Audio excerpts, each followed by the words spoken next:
If we don't get paid what we deserve, we'll either sit out or strike, says Angel Reese. Her statement has sparked a heated debate, but what follows will blow your mind about league finances. Patrick Bet-David's response completely destroyed her argument with hard facts that no one saw coming, and guess what? The truth about this controversy will leave you stunned. The players who are coming this year will still be on the rookie contract again, and the ones who are likely to make more the year after. She directly threatened that WNBA players might skip games if they don't receive more money. Yes, you heard that right. Angel Reese, a rookie who recently joined the league, is already discussing a strike. Patrick couldn't believe what he was hearing, and he said, "Yeah, I've been in the meetings. I need to get in the field. You need to come to the meetings. I need to get in the meetings because I'm hearing yeah, they don't give us what we want. Like we sitting out, that's a possibility for real." You know what, Rob? I love watching her highlights of missed shots. She must be the worst shooter you've ever seen. Anyway, let's take a look at what Angel actually said about her WNBA situation. She wants to get paid. Reese has been outspoken about her low salary, revealing on Instagram Live that her $74,000 annual salary doesn't cover rent.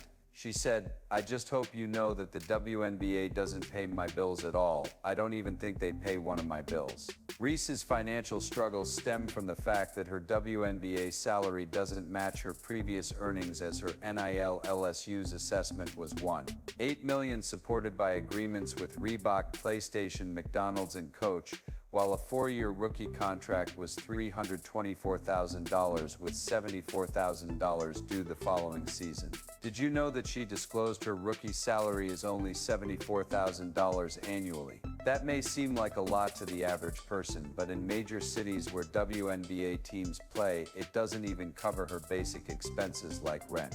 Imagine entering a professional league with extremely high expectations and immediate financial pressure on your shoulders. This is made even more painful when you consider that Angel was earning approximately She earned $8 million at LSU from name, image, and likeness deals with companies like McDonald's, Reebok, and PlayStation. Now she signed a 4-year rookie contract worth only $324,000, or roughly $81,000 annually. Her earnings are less than 5% of what she made while she was still a student, especially since the WNBA's $200 million revenue from the previous season only covered 3% of compensation, as opposed to the NBA's 50%. $3 billion. Adam thinks in 2023, Angel's famous statement that hating pays their bills is explained by this economic peril. Her Instagram following and the controversy surrounding her generate more revenue than her actual basketball contract,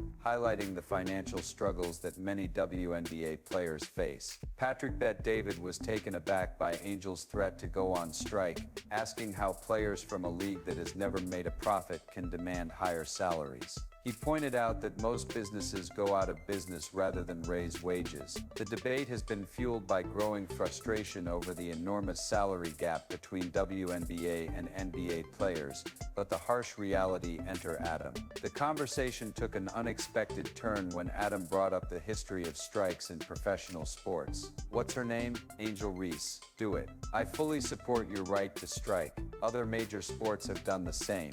Here's a quick list of the biggest sports strikes in history.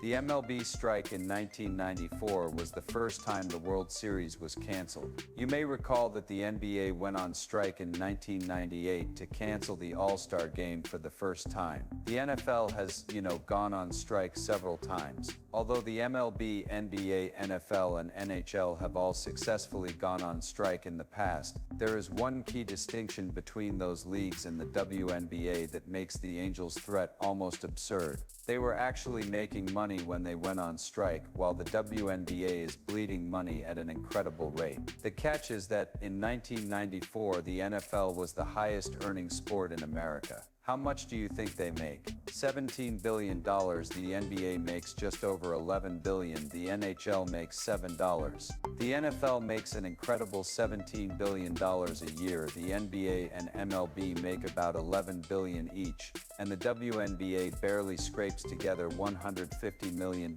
in revenue and still manages to lose money on top of that. Guys are an alleged 150 to 200 million company. You're operating at an A financial disadvantage. Patrick B. David revealed the harsh financial reality. The WNBA is currently losing $50 million every year. It's like trying to run a marathon with your shoelaces tied together. They simply can't gain any financial traction. Despite increased attention and attendance, Patrick referred to the WNBA as a zombie company, a business that should have collapsed years ago but somehow manages to shamble on, and you're subsidized. This financial disaster is not new. The WNBA has been losing money consistently since 1997, spanning 2.5 decades. The situation is actually getting worse, with losses rising from $40 million last year to a projected $50 million this year. Vinny, I have a question for you. I'm sure you're a sports fan. How many teams are in the WNBA? I don't know. How many games do they play? 80-40, damn it. Who won the championship this year? The Florida Magic's no. The New York Liberty defeated the Minnesota Lynx. Who exactly is the problem? Another issue is scale. The WNBA only has 13 teams, each of which plays 40 games a season. In comparison, the NBA has 30 teams, each of which plays 82 games, at a fraction of the capacity. Dylan Mulvaney, yes, Asia Wilson, you just failed the test, I'm sorry. The WNBA is coming for you. What's particularly telling is the salary structure. NBA players receive roughly 50% of league revenue, a fair split that still leaves teams profitable, while WNBA players receive just 9%. Before you think that's unfair, keep in mind that there is hardly any revenue to split in the first place. Even with this small proportion, clubs are still unable to make a profit, and the WNBA's financial issues are still ongoing. A surprising conflict has broken out between NBA and WNBA players. Did you witness the heated exchange between Warrior star Draymond Green and WNBA legend Lisa Leslie? It revealed the long-simmering tension between these two leagues. In a viral video, Draymond Green is seen essentially lecturing one of the greatest players in NBA and WNBA history, Lisa Leslie, who caused controversy by suggesting that NBA players could contribute to WNBA salaries by saying, "Maybe one night y'all don't go to the casino." This elicited a strong response from Draymond. It irritates me because I don't think anyone in America supports the WNBA more than NBA players. Green responded forcefully, expressing his obvious frustration at the implications for the NBA, but I do think that the pay gap would be something that we could just take a donation around the NBA. Maybe one night you guys don't go to the casino. His passionate response highlighted the complex dynamics between the leagues. I have something on this though because it irritates me. The WNBA more than NBA players 100%. The NBA players certainly support the WNBA more than we do.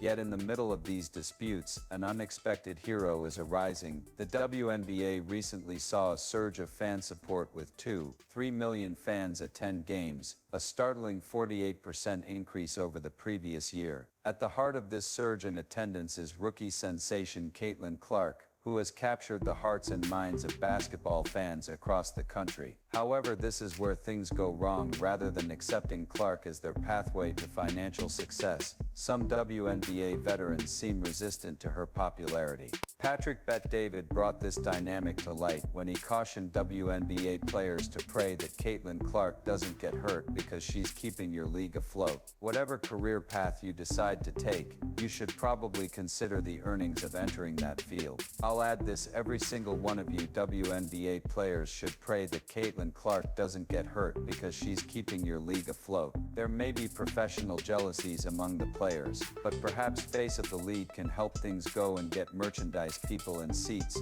and a better TV contractor getting a TV contract improvement for the 26th season next year. Meanwhile, some WNBA players appear frustrated by Clark's popularity, while continuing to advocate for higher salaries despite the league's ongoing financial struggles and what they need. By the way, maybe they should play hard but not flagrantly foul. The WNBA lost $40 million last year, and the year before they lost the same amount. Alright, let Let me show you this. Rob went to ChatGPT and typed the following. How much did the WNBA lose in 2024? We could type that up. How much did they lose? $40 million. The previous year they lost $50 million. According to that logic, they're making progress in losses year after year. Then in typical Patrick fashion, he asked ChatGPT a straightforward but devastating question. Do players make money even if they don't play? The reason for this is that the NBA keeps investing in their league to keep it afloat. The worst part is that if WNBA players go on strike, the NBA might not even care. In fact, it might be a relief to them, relieving some of their financial burden. The question I would like to ask the WNBA is, Rob, but if you also ask the other question, is it true that the WNBA makes money when they don't play? What does it mean when they don't play? Well, in a sense, the WNBA has lost money in the past and has received funding from the NBA, so the league can save money by avoiding operating expenses. Did you guys get the gist of that? The WNBA makes money when they go on strike, and the NBA says, awesome. The situation gets even more complicated when you realize that NBA players already provide financial support for the WNBA through the parent organization. Their argument, which you have to sort of support, is that Caitlin Clark is giving women's basketball unprecedented awareness. With a total of 2, the WNBA's attendance reached a record-breaking high in 20 years. Even with more crowded arenas than ever before, the league's losses persist. The enormous increase in attendance of 3 million shows that fans are interested in women's basketball when provided with captivating talent. But attendance by itself isn't alleviating the financial problems. As the WNBA celebrates record-breaking attendance, the business fundamentals remain broken at their core. Tom from Valuetainment just delivered the harsh reality check that changes everything about this debate. To the viewership is higher, and they're asking for the money. And if the contract on the back end, the revenue NBA gets 50+% to players, they do 9. Growing shows the complexity of this business predicament. Those packed arenas may look impressive on TV, but they're hiding a 25-year financial nightmare nobody wants to talk about.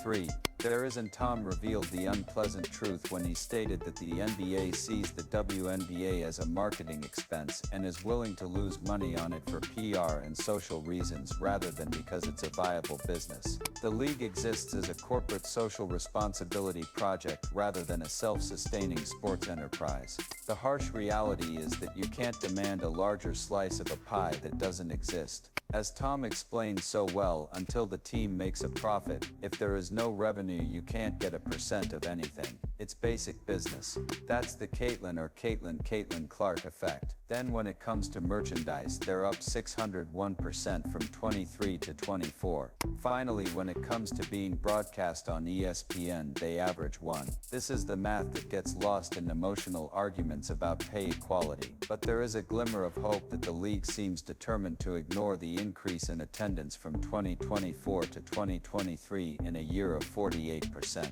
That's huge for them.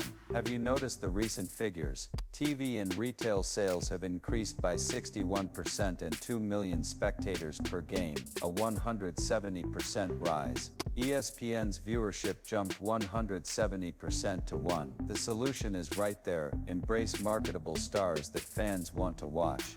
Instead, we're seeing established players seemingly trying to drive away the very person bringing new eyes to their game. This is a business issue, and no one will like what I say, but there are hardworking women in the WNBA who are the state's women for their team. The crowds go crazy when Caitlin Clark steps on the court, and fans actually stay until the final buzzer. It makes no sense. As you are aware, the team's star player is the face of the team, and they are out there doing it. However, the truth is that until the team turns a profit, and by the way, everything you discussed last year is fantastic progress, they will be closer to turning a profit, because once they are profitable, they can go on strike and increase their revenue from 9% to 12% to 15% to 20%. However, if there is no revenue, Tom's advice couldn't be more straightforward: make the league profitable first, then negotiate for larger pieces. Are a lucrative league.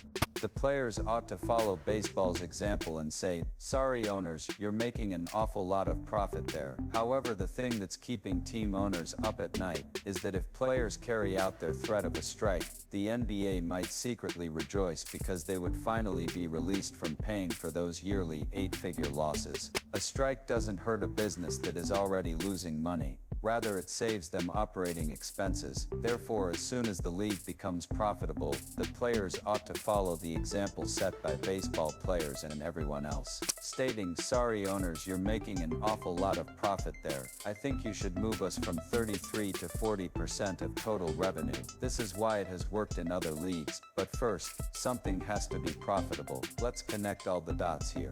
As we discussed the WNBA's financial difficulties, the NBA has been providing $10 to $12 million a year to keep the league afloat. This isn't optional support, it's crucial funding that the league depends on. What would happen if Angel and the players strike? And imagine a WNBA that thrives on its own through astute sponsorships and expanding media revenue instead of needing NBA life support. The league is at a critical crossroads. Embrace what works, create something sustainable, or risk losing everything. Commissioner Kathy Angelbert's vision is the real path forward. They would actually breathe a sigh of relief immediately, saving millions of dollars they're currently spending to subsidize a league that operates in the red. Monetary strategy before it's too late.